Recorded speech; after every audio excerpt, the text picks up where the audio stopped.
करीब 1700 शेयर्स में तेजी है, 1150 में नरमी है। लेकिन आज जियो फाइनेंशियल्स लिस्ट हुआ, इस समय 252 रुपए पे ट्रेड कर रहा है, करीब 4.25% नीचे। रिलायंस परिवार की ओर से ये काफ़ी दिनों बाद एक लिस्टिंग हुई है और एनबीएफसी सेगमेंट में, कंज्यूमर फाइनेंस सेगमेंट में एक धमाकेदार एंट्री है, क्योंकि इन टर्म्स ऑफ साइज अपने आप में काफ़ी बड़ी कंपनी के तौर पे यहाँ पे निकल के आई है। थोड़ा सा और इसके बारे में डिटेलिंग जानते हैं। सुमित हमारे साथ स्टूडियो में मौजूद है और यतिन को भी जोड़ने की कोशिश करेंगे बीएससी से।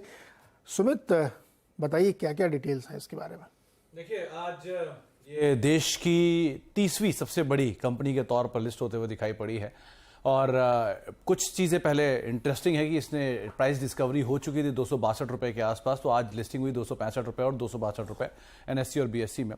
तो मोटा मोटा 1,68,000 करोड़ 1,70,000 करोड़ रुपए के आसपास की मार्केट कैप, जिसके हिसाब से 31वीं सबसे बड़ी कंपनी के तौर पे ये शुमार होते हुए दिखाई पड़ी। करीब 4 कंपनियों के सामने निफ्टी की इसकी मार्केट कैप डबल है। निफ्टी की 18 कंपनियों से ज्यादा मार्केट कैप है। देश की दूसरी सबसे बड़ी एनबीएफसी के तौर पर लिस्ट हुई है। ये कुछ बेसिक नंबर है।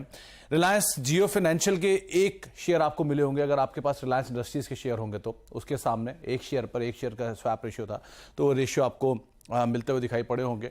और बाकी बेसिक डिटेल जो है उसके साथ ही ये थोड़ी सी फ्लैट आज जरूर है या बिकवाली जरूर है, क्योंकि ऑब्वियसली बात है जो निफ्टी के ईटीएफ फंड थे, जिनके पास निफ्टी की होल्डिंग थी, जिनको निफ्टी के ही शेयर रखने होते हैं, उनको भी अपने कुछ शेयर ऑफलोड करने होंगे, तो वो ऑफलोडिंग की बातचीत भी मार्केट में चली रही थी। 53 लाख 54 लाख शेयरों के आसपास की बिकवाली की बातचीत थी, तो वो एक बड़ा चंक आज ऑफलोड होता हुआ दिखाई पड़ा होगा।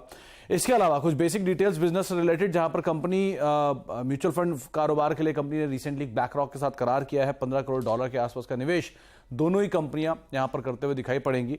इसके अलावा प्रमोटर की जो होल्डिंग है वो पूरा रेप्लिका है, यानी 667 करोड़ शेयरों के आसपास प्रमोटर की टोटल रिलायंस की होल्डिंग थी, उसी का रेप्लिकेशन यहां पर भी है। तो प्रमोटर की तरफ से 45.8% के आसपास की हिस्सेदारी, डोमेस्टिक इन्वेस्टर्स की 16.5% हिस्सेदारी, विदेशी निवेशकों की 26% हिस्सेदारी और पब्लिक की करीब 11.5% के आसपास की हिस्सेदारी है। आज सुबह ही आपने लिस्टिंग में केवी कामत साहब को देखा ही था, तो वो कंपनी के एग्जीक्यूटिव नॉन एग्जीक्यूटिव चेयरमैन हैं। साथ ही साथ कंपनी कुछ और बड़े चेहरे हैं जो कंपनी के बोर्ड में शामिल हैं। उसमें ईशा अंबानी इंडिपेंडेंट डायरेक्टर हैं, राजीव महर्षि कंपनी के इंडिपेंडेंट डायरेक्टर हैं और हितेश सेठिया जो ये कंपनी के सीईओ एंड एमडी हैं। तो ये कुछ बड़े नाम, बड़े चेहरे जो कि कंपनी में हैं। और एक सबसे इंटरेस्टिंग चीज कंपनी का कामकाज, जिसके अंदर consumer lending, SME loan, insurance, payments, digital banking, broking, asset management और साथ साथ ये रिसेंटली म्यूचुअल फंड कारोबार, तो ऐसे बहुत सारे बिजनेस जिनके अंदर शायद डिसरप्शन गोइंग फॉरवर्ड आते हुए दिखाई पड़ सकते हैं। मतलब बैंकिंग छोड़ के बाकी सब कुछ, हाँ, प्रॉपर जो कन्वेंशनल बैंकिंग है उसको छोड़ दिया तो सारा कुछ छोड़ दें तो सभी प्रकार की जो फाइनेंशियल नीड्स हैं वो इसके जरिए पूरी होंगी। और कंपनी बिल्कुल स्क्रैच से शुरू हो रही है, कोई लिगेसी नहीं, कोई बिजनेस नहीं, और यहां से वो शुरुआत कर रही है हर तरीके के बिजनेस में। लेकिन चूंकि इतने ट्रेजरी शेयर, इतने बड़े कैपिटल के साथ ये कंपनी आई है जो अपने आप में साइज में बहुत बड़ी और डिसरप्शन की ओर ले जाती है। अच्छा, यतिन को भी जोड़ते हैं। यतिन लिस्टिंग के मौके पर बीएससी में थे, एक्सचेंज में थे। यतिन, आपको मेरी आवाज आ रही हो? आइए स्क्रीन पे आइए और बताइए क्या माहौल था वहां पे। yes. हम लोगों ने कुछ चीजें तो सुनी जो कामत साहब ने बोले, और क्या क्या वहां पे कुछ आपको सुनाई पड़ा? देखिए, जहां तक कि जियो फाइनेंशियल सर्विसेज का लिस्टिंग का सवाल है, अगर हम देखें तो एनबीएफसी स्पेस में one of the biggest listings आज हुई है।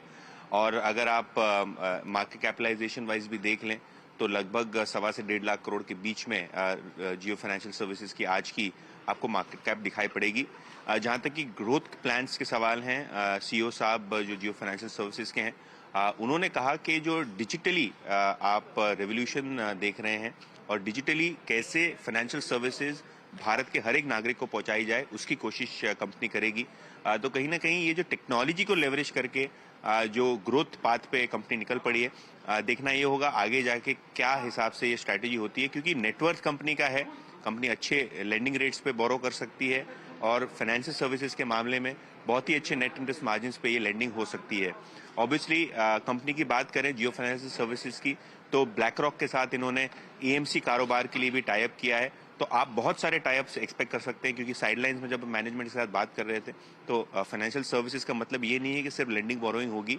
फाइनेंशियल सर्विसेज का मतलब है कि इंश्योरेंस से लेके म्यूचुअल फंड से लेके काफ़ी सारी ऐसी फाइनेंशियल प्रोडक्ट्स डिस्ट्रीब्यूशन होगी जिसके कारण यहाँ आपको बहुत ही ज़्यादा ग्रोथ आती हुई दिखाई पड़ सकती है। केवी कामत साहब ने ये भी कहा कि अगले कुछ सालों में ही इंडिया का जीडीपी डबल होने वाला है और फाइनेंशियल सर्विसेज के बिना जो जीडीपी ग्रोथ की जर्नी है वो इम्पॉसिबल है। तो कहीं ना कहीं ये जो फाइनेंशियल सर्विसेज पे जोर दिया जाएगा वो बहुत बड़े तरीके से दिया जाएगा।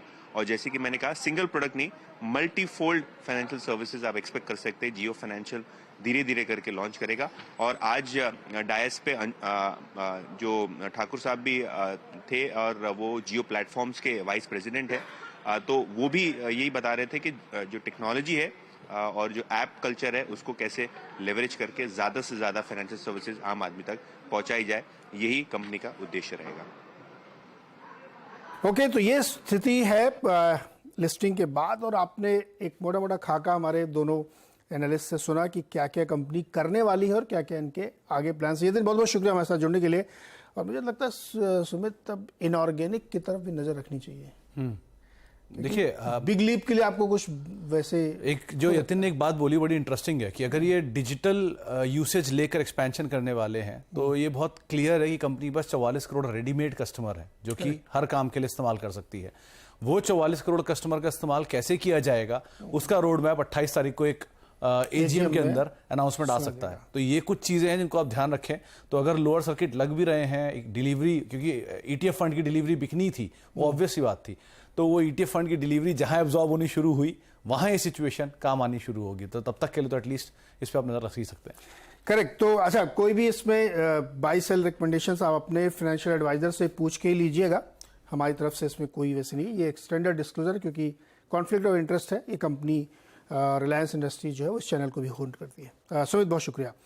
आज के मेहमान से भी एक कमेंट लेते हैं मार्केट पे, सरवेन श्रीवास्तव जी। सरवेन जी नमस्कार। और बाजार कई दिनों के बाद आज थोड़ी अच्छी शुरुआत दिखा रहा है, ग्रीन में ट्रेड कर रहा है। क्या लग रहा है आपको निफ्टी और बैंक निफ्टी पे? जी बहुत बहुत नमस्कार। नहीं, बिल्कुल, आई थिंक आज इंपॉर्टेंट लेवल्स के आसपास सपोर्ट लिया है। देखिए, जो एक ब्रॉड दायरा था 19,400 से लेके 19,900 तक का, उसमें कहीं हमने एक नीचे ब्रेक आते हुए देखा है, बट अब वो आप नीचे सेलिंग में मोमेंटम नहीं है, ये बात तो क्लियर है। लास्ट 3-4 दिनों से जब भी लो बनाए हैं कि बहुत ज्यादा कोई सेलिंग या इंक्रीमेंटल नई सेलिंग आई नहीं है।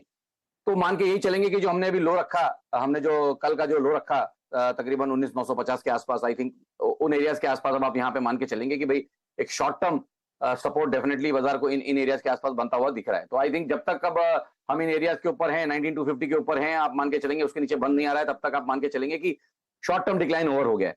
बट ये भी बहुत जानना जरूरी है कि 19,200 19,250 के आसपास बहुत सारे मीडियम टर्म दायरे हमारे आए हुए हैं। तो उन एरियाज को होल्ड करना भी अब यहाँ से बहुत इंपॉर्टेंट है। और अगर ये हो जा रहा है, जो कि आज लग रहा है, तो आप वापस पुल बैक करेंगे towards the first part of the range, कि आप 19,650 की तरफ एक पुल बैक यहाँ पे आएगा। और जब आप उसको रिगेन कर लेंगे तब डेफिनेटली आप ऊपर की तरफ